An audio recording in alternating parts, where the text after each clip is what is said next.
and welcome muli sa another episode ng Aling Oday's Kitchen. Gagawa tayo ngayon ng baby squid stir fry. And here are the following ingredients.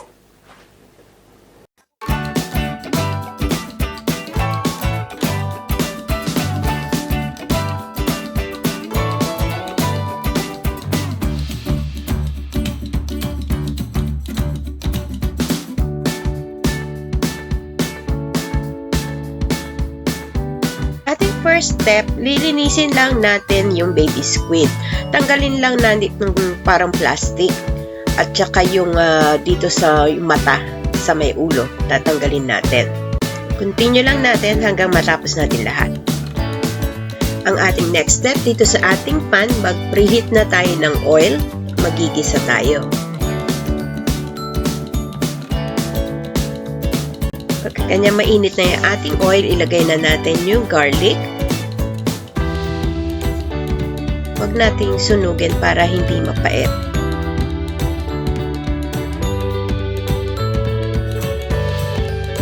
Next, ilalagay na natin yung baby squid. Igisa lang natin to.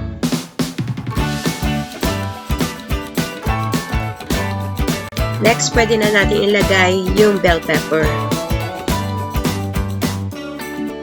At yung bay leaves or dahon ng laurel.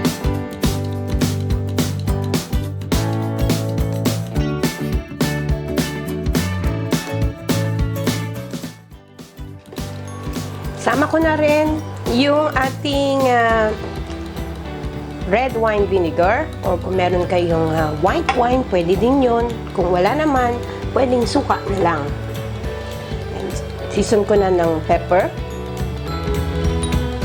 at salt to taste. Adjust nyo na lang.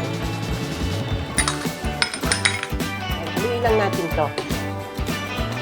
Yun ang hindi maganda kasi pagka katulad nito, yung nabili kong baby squid, frozen siya, kaya matubig.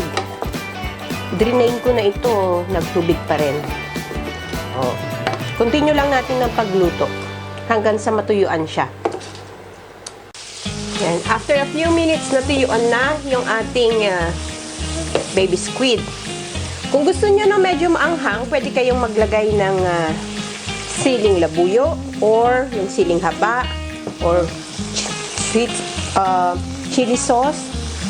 O ang gagamitin ko ngayon yung itong chili flakes. Optional lang naman kung gusto nyo lang ng maanghang.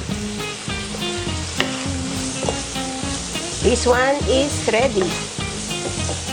Quick and easy recipe. Sarap na pulutan or appetizer. There you have it, our baby squid stir fry. Sana magustuhan nyo itong recipe na ito and share it with your friends. Don't forget to give us a thumbs up and subscribe to my channel. Ako po si Aling Oday. Magkita-kita ulit tayo sa aking susunod na video. Salamat! Bye!